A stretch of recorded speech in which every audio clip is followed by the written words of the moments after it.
از پادری مورس اے پی would کتابچہ number 1 خدا کو کیسے پاؤں۔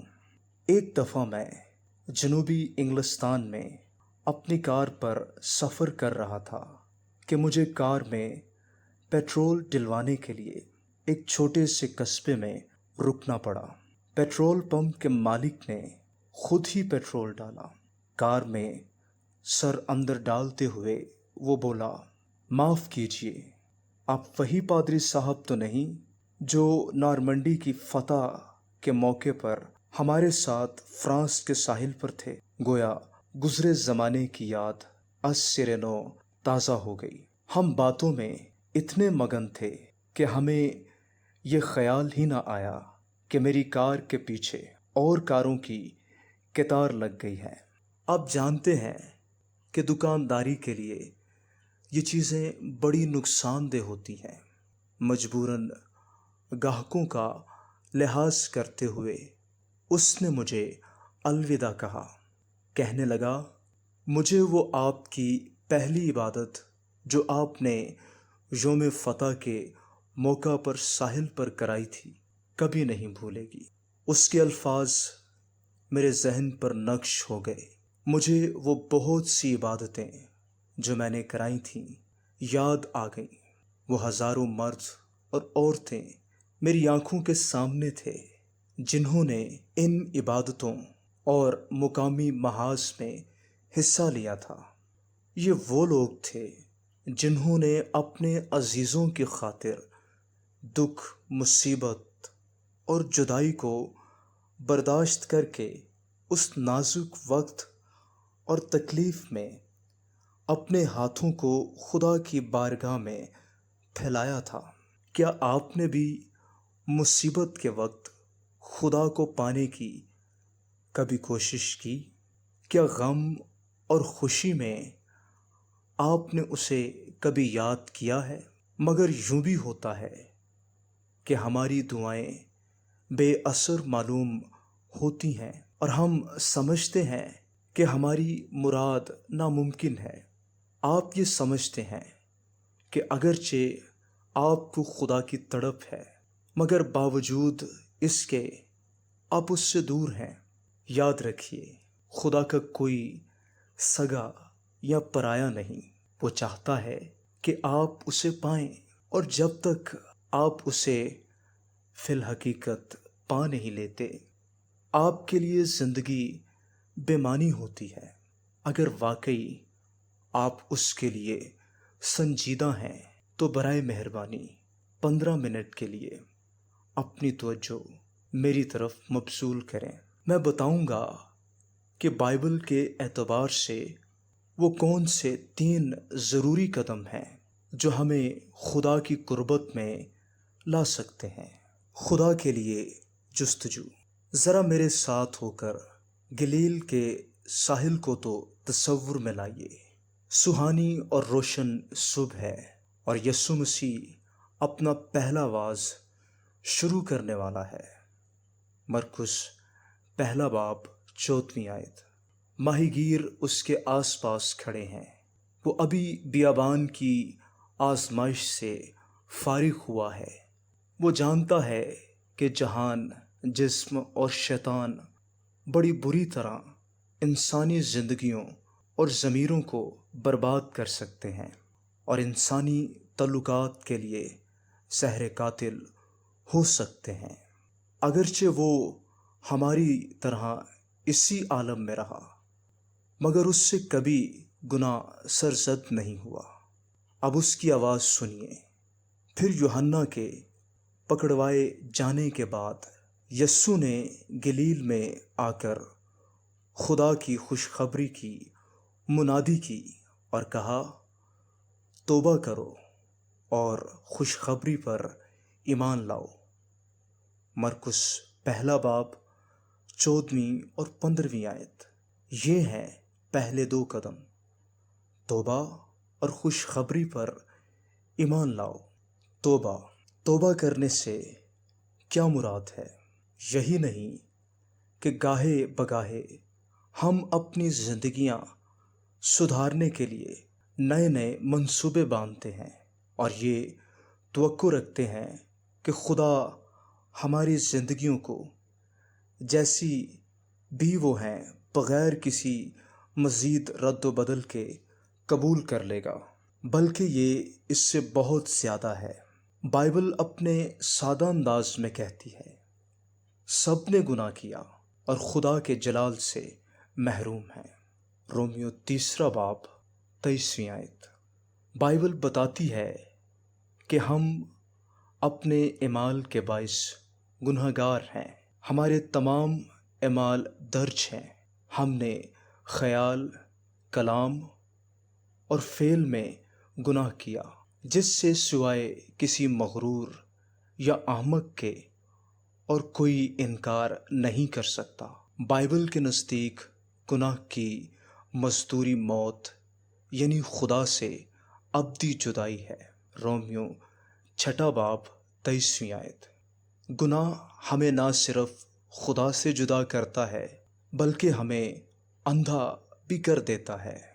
لہٰذا ہم یہ بھی قیاس نہیں کر سکتے کہ ابدیت میں مسیح کے بغیر ہونا کتنا ہولناک ہے، اور کہ اپنے گناہوں کی خاطر خدا کی عدالت میں ہونا کتنا عذاب ہے۔ علاوہ ازیں ہماری شرست بھی گناہ پسند ہے، لہٰذا اس کی بھی ہر ممکن یہی کوشش ہوتی ہے کہ ہمیں اسی زندگی میں رکھے، اور یہ اسی کا اثر ہے کہ ہم سے گھنونی حرکتیں سرزد ہوتی ہیں۔ ہم ایسا کلام کرتے ہیں اور در پردہ ایسے گندے خیال سوچتے ہیں جن کا اچھے موقعوں پر تصور ہی ہمارے لیے ہولناک ہوتا ہے۔ پھر ہم اپنے رویے میں بھی گنہگار ہیں، اور یہ اس صورت میں ہوتا ہے جب کہ ہماری زندگی پر مسیح کا قبضہ نہ ہو۔ خداوند اسی زبردست محبت سے ہمیں دعوت دیتا ہے جس جذبے کے تحت اس نے صلیب اٹھائی کہ ہم اپنی مرضی اس کے تابع کر دیں، مگر ہم ہیں کہ سست یا مغرور ہیں، یا اپنے غلط خیالات اور بری عادتوں کے باعث اپنے گناہوں کو چھوڑ کر یسوع کے پاس نہیں آتے۔ ہم کسی طور پر بھی خدا کے مقبول و منظور نہیں ہو سکتے، اور نہ کسی طرح کی اصلاح و بہتری ہی ہمیں خدا کے قابل بنا سکتی ہے۔ سب سے پہلے تو ہمیں اس امر کا اعتراف کرنا ہے کہ ہم گنہگار ہیں۔ زبور 51 3 آیت۔ دوسرا، ہمیں اپنے گناہوں کو خدا کے حضور ماننا ہے۔ 1 یوحنا 1 باب 9 آیت۔ تیسرا، ہمیں اپنی زندگی کے سب برے کاموں سے پھرنا ہے۔ اس کا یہ بھی مطلب ہو سکتا ہے کہ ہم اپنے گزشتہ اعمال کی تلافی بھی کریں۔ جتنا ہم عمر میں بڑھتے جاتے ہیں، توبہ کرنا اتنا ہی ہمارے لیے مشکل ہو جاتا ہے۔ کیا آپ ایسا کرنے کو تیار ہیں؟ عام طور پر یہی تو سب سے بڑا مسئلہ ہوتا ہے۔ میں چاہتا ہوں کہ اس معاملے میں ذاتی طور پر آپ کی مدد کر سکوں، مگر یاد رکھیے کہ مسیح کے سادہ سے لفظ توبہ سے کبھی بھی گریز نہیں ہو سکتا۔ کیا آپ اس لفظ کو جب ہم مل کر دوسرے قدم پر غور کریں گے اپنے ذہن میں رکھیں گے؟ یقین رکھیے کہ مسیح آپ کی خاطر ہوا۔ توبہ کی ہدایت کے بعد یسوع نے کہا، خوشخبری پر ایمان لاؤ۔ ایمان بھی بڑا مشکل لفظ ہے۔ آئیں ذرا اسے صاف طور پر سمجھنے کی کوشش کریں۔ دیکھنا یہ ہے کہ ایمان کا رجوع کس طرف ہے۔ مسیحی ایمان کا مطلب ہے یسوع مسیح پر اعتقاد رکھنا۔ ہمیں اس امر پر اعتقاد رکھنا ہے کہ وہ جو کچھ دعویٰ کرتا ہے وہی ہے۔ یسوع خدا ہے جو مجسم ہو کر زمین پر آیا، اگرچہ اس کی صحیح معنوں میں انسانی زندگی تھی، مگر اس کی الوہیت میں بالکل کمی واقع نہ ہوئی۔ 20ویں باب کی 31ویں آیت میں یوحنا رسول کہتا ہے کہ اس نے یہ انجیل اس لیے لکھی تاکہ ہم یسوع پر ایمان لائیں کہ وہ خدا کا بیٹا ہے۔ دوسرے یہ کہ ہمیں اس بات پر بھی ایمان لانا ہے کہ وہ ہماری نجات کے لیے مرا۔ اس کا کیا مطلب ہے؟ پطرس رسول اسے واضح کرتا ہے۔ وہ مسیح آپ ہمارے گناہوں کو اپنے بدن پر لیے ہوئے صلیب پر چڑھ گیا۔ وہ یہ بھی کہتا ہے مسیح نے بھی، یعنی راست باز نے ناراستوں کے لیے گناہوں کے باعث ایک بار دکھ اٹھایا۔ اگرچہ صلیب پر مسیح کی موت ایک خاص وقت میں واقع ہوئی، مگر باللحاظ اپنے اثر کے یہ وقت کی قید سے آزاد ہے۔ تاریخ میں اس کی موت ایک مرکزی حیثیت رکھتی ہے۔ خدا نے مصلوب ہونے کے لیے اپنا بیٹا دے دیا، یعنی وہ جو بے گناہ تھا وہی تمام انسانوں کے گناہوں کا فدیہ بنا۔ پولس رسول خوشخبری کا خلاصہ ان الفاظ میں بیان کرتا ہے۔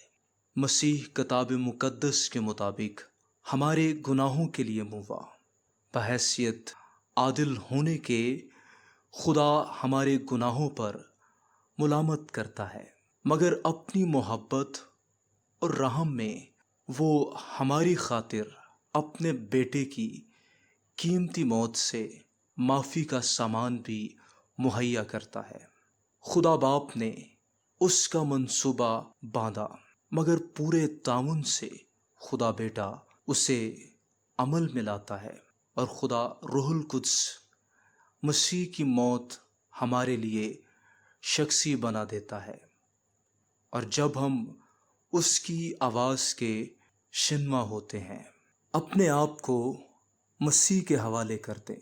یہی جاننا کافی نہیں کہ خداوند یسوع ہمیں گناہوں سے نجات دلانے کے لیے موا تاکہ ہمیں بھی آسمان پر لے جائے۔ بعض اوقات وہی لفظ جس کا عام طور پر یوحنا کی انجیل میں ترجمہ ایمان کیا جاتا ہے، چند ایک مقامات پر حوالہ کرنا اور سونپنے کے معنوں میں بھی آیا ہے۔ اس سے مراد جرأت آموز تجربہ ہے جس میں ہم اپنے دل اور روحیں مسیح کو سونپتے ہیں۔ کیا آپ نے کبھی اپنے دل کو خدا کے حوالے کیا ہے؟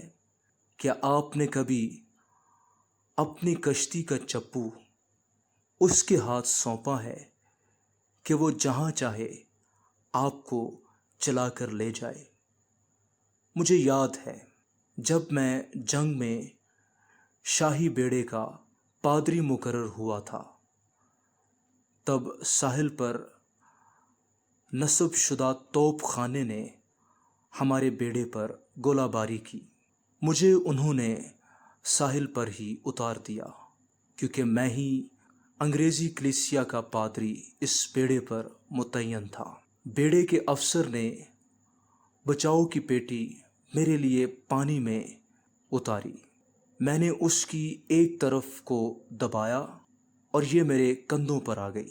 میں نے اپنے بازو اس میں سے گزارے اور تیر کر اپنی پلٹن کے دوسرے لوگوں سے جا ملا۔ اس سے پہلے تو میں صرف علمی طور پر ہی جانتا تھا کہ یہ پیٹیاں بچاؤ کے لیے کتنی مفید ہیں، مگر اس دن تو مجھے ان کا مفید ہونا تجربے سے بھی ثابت ہو گیا۔ اسی طرح ہمیں اپنی زندگیاں خداوند یسوع کو سونپنے کی ضرورت ہے۔ اگر اب تک ہم نے ایسا نہیں کیا تو آج ہی کرنا چاہیے۔ ہمیں اپنے گناہوں سے توبہ کرنی چاہیے اور یہ ایمان ہونا چاہیے کہ یسوع ہمیں بچانے کے لیے ہوا۔ اس کے بعد تیسرا قدم جو مسیح نے اپنے پہلے شاگردوں کو اٹھانے کو کہا وہ یہ تھا، ہم مسیح کے پاس ضرور آئیں۔ میں مسیح کے پاس کیسے آ سکتا ہوں؟ اب اس مقام پر ایک مشکل ہے۔ مجھے اکثر لوگ کہتے ہیں، مسٹر ووڈ، میں واقعی حقیقی مسیحی بننا چاہتا ہوں، مگر یہ تو بتائیے کہ یہ کیسے ممکن ہے؟ واقعی یہ سوال بڑا اہم ہے، کیونکہ بائبل میں لکھا ہے کہ خداوند یسوع مسیح ہی وہ واحد درمیانی ہے جو ہمارا خدا سے ملاپ کرا سکتا ہے۔ پہلا تیموتھیوس دوسرا باب 5ویں آیت۔ اس زمن میں مسیحوں کا دعویٰ دوسروں سے بالکل مختلف ہے۔ آپ چاہے جتنی مرضی نیکیاں کر لیں، مگر اس سے آپ خدا کے پاس نہیں آ سکتے۔ خداوند یسوع کہتا ہے، راہ اور حق اور زندگی میں ہوں، کوئی میرے وسیلہ کے بغیر باپ کے پاس نہیں آتا۔ اب سوال یہ ہے کہ ہم اس کے پاس کیسے پہنچ سکتے ہیں؟ خداوند یسوع مسیح نے مکاشفہ میں یوحنا عارف کو ذیل کی آیت میں جو کچھ کہا اس سے اس کی وضاحت ہوتی ہے۔ دیکھ، میں دروازہ پر کھڑا ہوا کھٹکھٹاتا ہوں۔ اگر کوئی میری آواز سن کر دروازہ کھولے گا تو میں اس کے پاس اندر جا کر اس کے ساتھ کھانا کھاؤں گا اور وہ میرے ساتھ۔ خداوند یسوع ہماری زندگی کے باہر ایسے ہی کھڑا ہے جیسے کوئی دوست ہمارے گھر کے باہر کھڑا ہو، ہمارا انتظار کر رہا ہو۔ یہ دروازہ اندر کی طرف کھلتا ہے، مطلب یہ کہ اسے اندر بلانے کے لیے ہم ہی اپنے دل کا دروازہ کھولیں گے۔ میرا تجربہ شاہد ہے کہ مسیح کے لیے اپنا دل کھول کر ہمیں زندگی کمال و تمام ملتی ہے، اور اگر ایک مرتبہ صحیح معنوں میں ہم اسے پالیں تو زندگی پھر ویسی نہیں رہے گی۔ کیا آپ ابھی مسیح کے پاس آئیں گے؟ مسیح نے آپ کے گناہوں کا بوجھ اٹھا کر اور آپ کو خدا کے پاس لانے کے لیے صلیب پر جان دے کر شاندار فتح حاصل کی۔ اس نے اس جہان میں آپ کو کامل زندگی عطا کی ہے اور عاقبت میں آپ کے لیے ابدی زندگی کا بکھرا رکھا ہے۔ اسے پا کر آپ کی خدا سے صلح ہو جائے گی۔ افسیوں دوسرا باب 13ویں سے 17ویں آیت۔ اور آپ کو جلد ہی پتہ چل جائے گا کہ آپ کی زندگی میں مسیح کیسا انقلاب برپا کر سکتا ہے۔ آپ خسارے میں نہیں رہیں گے۔ مسیح کو پانا در حقیقت اپنی زندگی کے لیے خدا کی تمام نعمتوں کو پانا ہے۔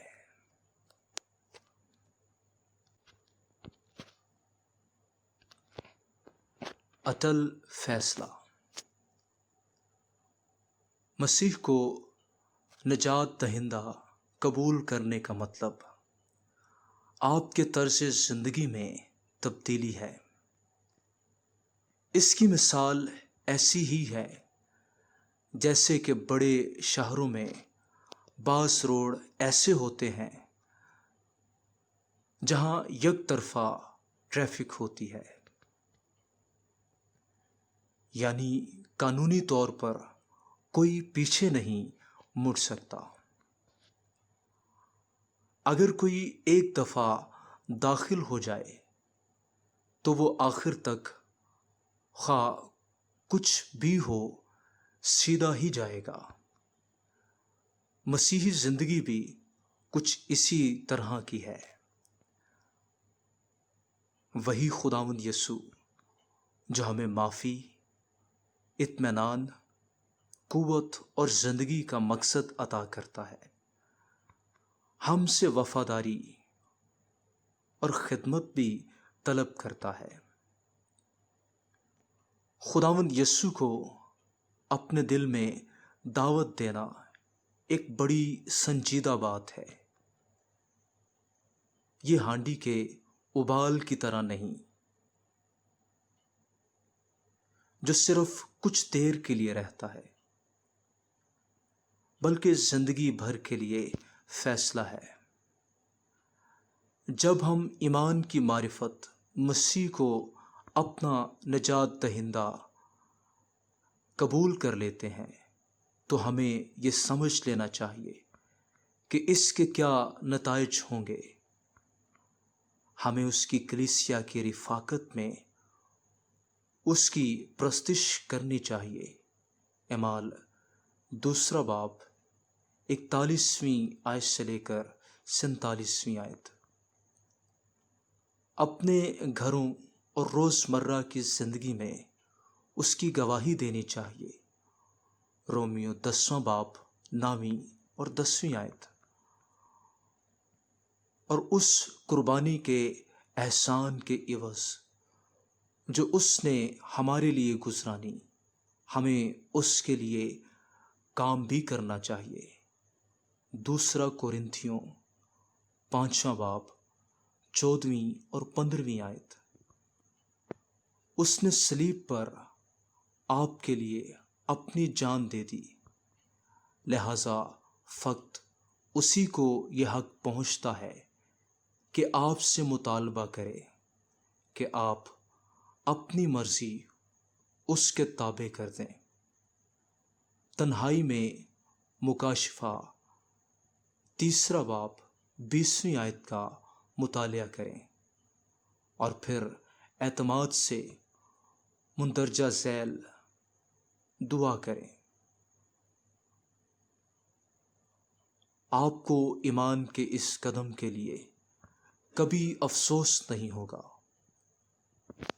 کیونکہ خدا کی جستجو کی یہی معراج ہے، اور یہی آپ کے دل میں صحیح اور شخصی مسیح کے تجربے کی ابتدا ہے۔ آپ کے دل میں گہری خواہش پیدا ہوگی کہ کلیسیا کی رفاقت میں آپ اس کی خدمت اور پرستش کریں۔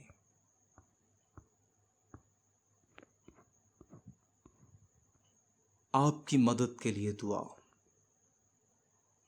خداوند یسوع، میں مانتا ہوں کہ میں گناہ گار ہوں، اور میں تیرے حضور میں اپنے گناہوں کا، خاص طور پر ان گناہوں کا جن کا میرے ضمیر پر بوجھ ہے، اقرار کرتا ہوں۔ خداوند یسوع، میرا یقین ہے کہ تو میرے گناہ لے کر صلیب پر چڑھا، اپنے آپ کو فروتن کر کے میں تیرے پاس آتا ہوں۔ اپنے دل کا دروازہ تیرے لیے کھولتا ہوں، اور تیرے وعدے کے مطابق اپنی زندگی میں بطور خداوند اور نجات دہندہ تیرا خیر مقدم کرتا ہوں، تیرے نام کی خاطر، آمین۔ اب مکاشفہ تیسرے باب کی 20ویں آیت کا پھر مطالعہ کریں، اور اس کے بعد یوحنا چھٹا باب 37ویں آیت کا۔ جو کوئی میرے پاس آئے گا اسے میں ہرگز نکال نہ دوں گا۔ لیکن اگر ابھی تک آپ پر اپنے اور مسیح کے مابین جو تعلقات ہیں وہ واضح نہیں، تو پہلے اس سوال کا جواب حاصل کریں، میں مسیح کو کیسے حاصل کر سکتا ہوں؟ اس سے آپ پر واضح ہوگا کہ یہاں کیا لکھا ہے۔ اس مضمون پر بائبل میں سے اور آیات بھی تلاش کریں اور بائبل کا مزید مطالعہ کریں۔ خداوند کریم آپ کو برکت اور مسیح کے پاس آنے کی توفیق دے۔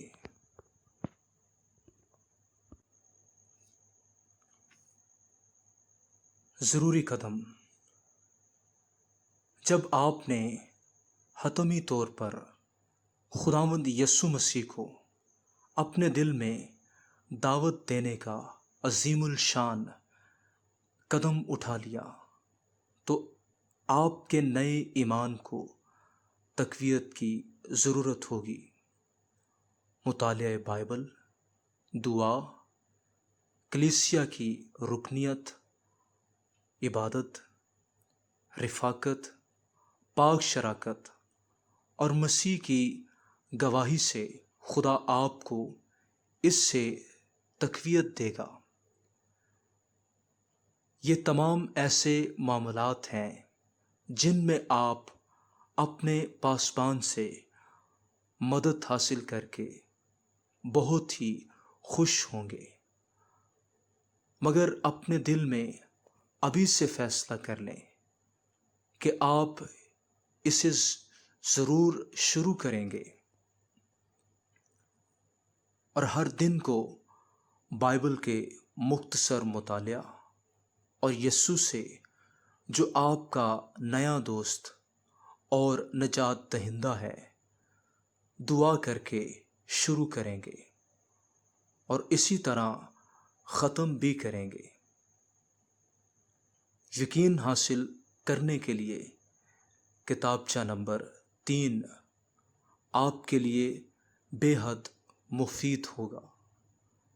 کتابچہ نمبر 4 دعا اور مطالعہ بائبل کے طریقوں کے لیے بہت مفید ہے، مگر فوری امداد کے لیے یہاں 2 سادہ سے مطالعہ بائبل دیے جاتے ہیں۔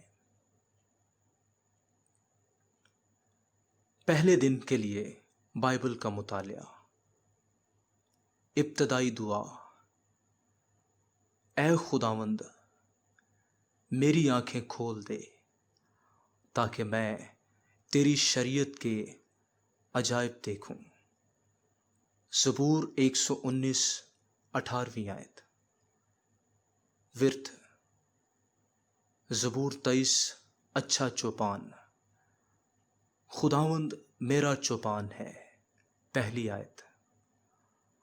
اگر ایک دفعہ ہم مسیح کو اپنے دلوں میں قبول کر لیں اور اس پر اعتماد کریں کہ وہ ہمارا نجات دینے والا ہے، تو ہم بھی اسے میرا چوپان کہہ کر پکار سکتے ہیں۔ دیکھیے وہ اور مقامات پر اپنے اچھا چرواہا ہونے کے متعلق کیا کہتا ہے۔ یوحنا 10واں باب 9 سے 11ویں آیت اور 27واں باب 30ویں آیت۔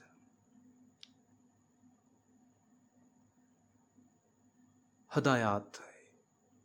اس زبور میں وہ 12 چیزیں معلوم کریں جو اچھا چرواہا آپ کے لیے کرے گا۔ مثال کے طور پر چوتھی آیت سے معلوم ہوتا ہے کہ موت کے سائے میں خوف سے ہمیں آزاد کرے گا۔ وہ زندگی کی دوڑ میں ہمارے ساتھ ہوگا۔ اگر کبھی بھٹکیں تو وہ ہماری مدد بھی کرے گا اور ہمیں درست راہ پر لائے گا۔ دوسری بات، اس مطالعے کا اطلاق اپنی زندگی کے روزمرہ کے واقعات پر کریں۔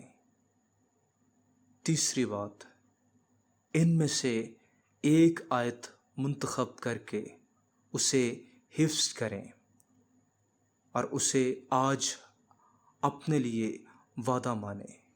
دعا، ان میں سے ایک آیت کو اپنے لیے، اپنے خاندان کے لیے اور اس شخص کے لیے جسے آپ جانتے ہیں اور جسے مسیح کی حاجت ہے، دعا کے طور پر خدا کے حضور رکھیں۔ مثلاً پہلی آیت، خداوند یسوع کا شکر بجا لائیں کہ وہ آپ کے دل میں داخل ہو کر آپ کے لیے اچھا چرواہا بنا ہے۔ مکاشفہ 3 باب 2 آیت۔ وہ مسیحی جو اکثر خدا کا شکر بجا لاتا ہے، مسیح کا شادمان شاگرد بن جاتا ہے۔ دوسرے دن کے لیے بائبل کا مطالعہ۔ ورد یوحنا 1 باب 1 آیت سے لے کر 14 آیت۔ یوحنا کی انجیل کی تمہید۔ خدا کے کلام کی اس عظیم الشان عبارت میں یسوع مسیح کو خدا کا کلام آیت 5، خدا کی زندگی آیت 4، خدا کا نور آیت 5 اور خدا کا جلال آیت 14 میں بتایا گیا ہے۔ آیت 12 کا باغور مطالعہ کریں۔ یوں تو آپ نے کئی مرتبہ اس کا مطالعہ کیا ہوگا، مگر چونکہ اب آپ نے پورے طور پر اپنے آپ کو مسیح کے سپرد کر دیا ہے، لہٰذا خدا کا روح آپ کی آنکھیں کھولے گا اور آپ بائبل مقدس کو سمجھ سکیں گے۔ یوحنا کی انجیل ایک شاندار کتاب ہے اور اس کے مطالعے سے آپ ضرور خداوند مسیح میں بڑھتے جائیں گے۔ آپ کے لیے روزانہ بائبل کا مطالعہ کرنا نہایت مفید ہوگا۔ دعا، یوحنا کی انجیل 1 باب 12 آیت کی روشنی میں آہستہ سے خداوند کی دعائے ربانی استعمال کریں۔ ہر جملے کے بعد توقف کریں اور اس میں اپنی ذاتی حمد یا دعا کا اضافہ کریں۔